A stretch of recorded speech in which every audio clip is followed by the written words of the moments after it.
내 그림을 보면 다분히 내 개인적인 일기예요.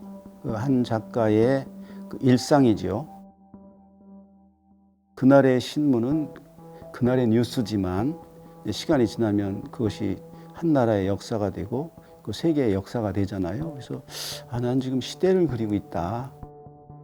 너무 내가 그 리얼리티를 추구하다 보면 좀 서정성이 좀 훼손이 되고, 그래서 그런 그 경계, 그 리얼리즘과 그 서정성의 그 관계에서 아주 그 미묘한 그 타이밍에 이제 붓을 놓는 이런 건데, 그 리얼리즘과 그 서정성에서 고뇌했겠는가를 좀 그 봐주셨으면은.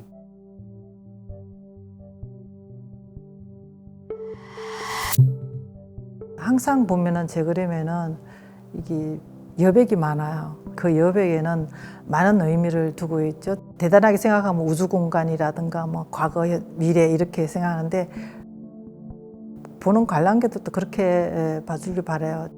우연히 필연으로 우연히 만들어진 뭐 번짐이라든가 헐림에 대해서 그게 필연이 되어버리는, 모든 게 우연히 만나서 우연히 이루어져서 필연이 되는 것 같아요. 근데 그림도 그 우연하게 만들어진 것을 필연으로 만드는 거.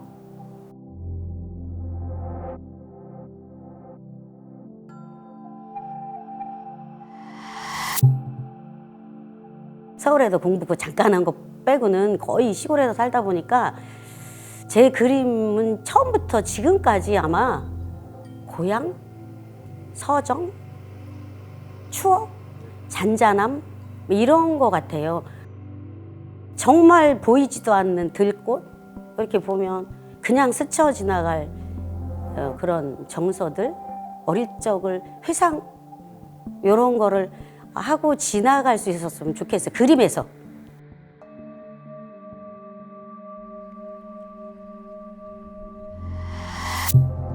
채색의 세계에서 또 평면을 하다 보니 입체감에 대한 로망이 있다 보니 나무를 찾아가지고 지금은 부조 입체감적인 작품을 하죠. 음각과 양각의 나무를 만지면서 손끝에 나무 끝이 닿는 그 촉감만큼은 안 해본 사람을 느낄 수 없다. 주장절리라든지 뭐 다랑아리라든지 소나무라든지 이런 것도 동양 사상의 가장 큰 철학의 주 목표를 두고 자연이 가장 큰 제 작품 세계의 대상이 된다.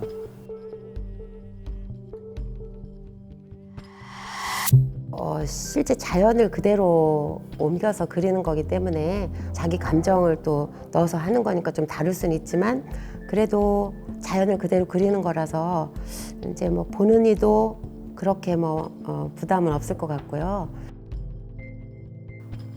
문인화는 시서화의 종합이에요. 그러니까 문인화 3절 그러면 시서화, 4절 그러면 시서화인을 꼽는데요. 그 시서화인으로 하면서 그 자체에 그 여백의 미가 있어서 여백에 많은 이야기를 할 수 있는 자체가 너무 좋고요.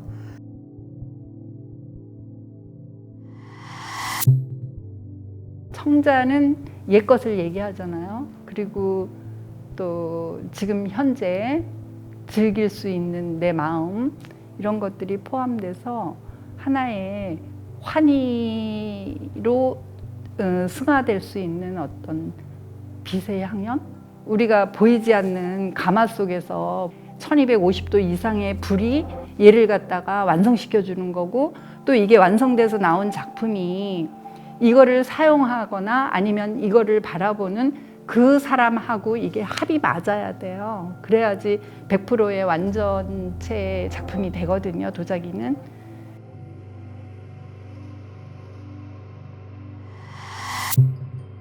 섬을 하나하나 그리고 바다를 하나하나 그렸는데 제가 볼 때는 그 그림이 너무 답답하더라고요. 어느 날 수묵을 그때 당시에 화선지를 깔아놓고 번지기를 해도 이게 쫙 번지면서 그 자체가 추상이 되잖아요. 그거를 보고 하나의 꽃으로 볼 수 있고, 어떤 사람은 산을 하나 그려놓고 번짐을 해놓으면 여백이 이게 안개구나 하고 보는 사람들이 이렇게 느낄 수 있잖아요. 제가 하나하나 선을 긋지 않아도 이렇게 딱 봤을 때 아, 이곳으로 보여지는 느낌? 비정형화시켜서 그려주는 그런 그림?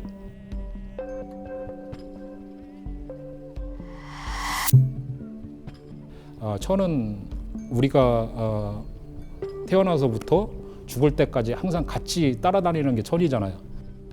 외부로부터 나를 보호할 수 있고 경계를 이루는데 그게 어떻게 보면 단절일 수도 있는데 처음에는 경계가 없어요.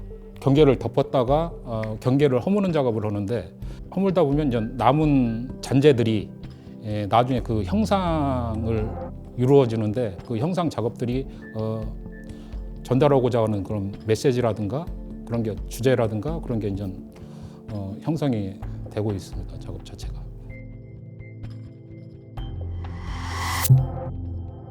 이번에 전시하는 제목도 인사이드 아웃이라는 그런 자기 내면의 나무라고 할 수도 있고 이 바다가 주는 그 영감 큰 대자연이잖아요. 그러니까 자연과 자연, 사람과 자연 모든 게 다 자연인데 옛날에 어릴 적에는 굉장히 많이 봐온 바다죠.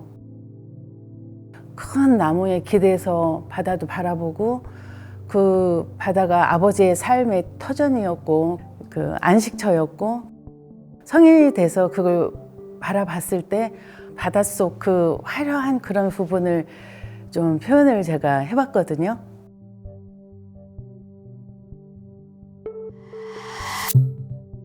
내 감정이 움직인 것이 감동이잖아요.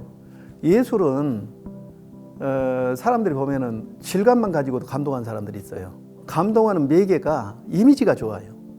이미지가 좀 고급스럽게 나와야 돼요. 그러면서도 내 이야기인데 내 우리 민족이랄지 민족성이랄지 그 색깔이 분명히 드러나야 돼요. 모란도 6개가 실은 똑같은 것을 놓고도 이 배색 관계랄지 이런 걸 가지고 지금 6점을 내요. 사람이 감동은 유사성이에요. 상대방하고 공감하려면은 유사성을 발견해야 돼요. 우리 민화가 가지고 있는 게 우리 정수 속에 있어요.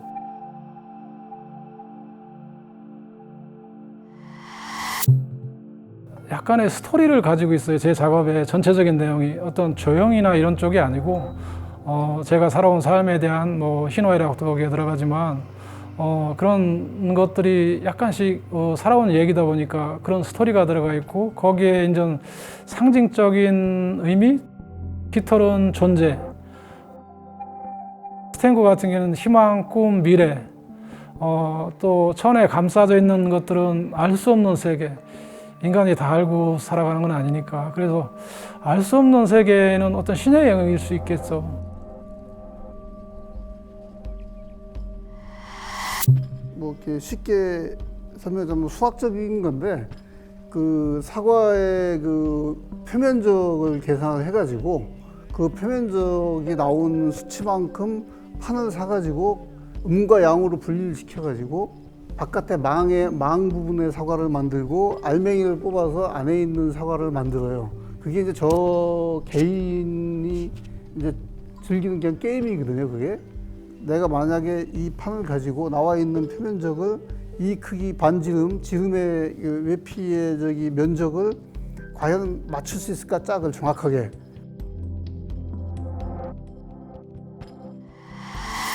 그러니까 나만의 그러니까 내가 있는데 그러니까 나를 찾아가는 과정에서 주는 어떤 그런 재미나 그 다음에 그 재미를 이렇게 끌어내는 호기심 이런 것들이 주는 활력이 결국은 이제 지금의 나를 이렇게 만들어가는 건데 그 컨셉하고 작품 제목이 내 속엔 당신이 들어있어요 이렇게 정했거든요.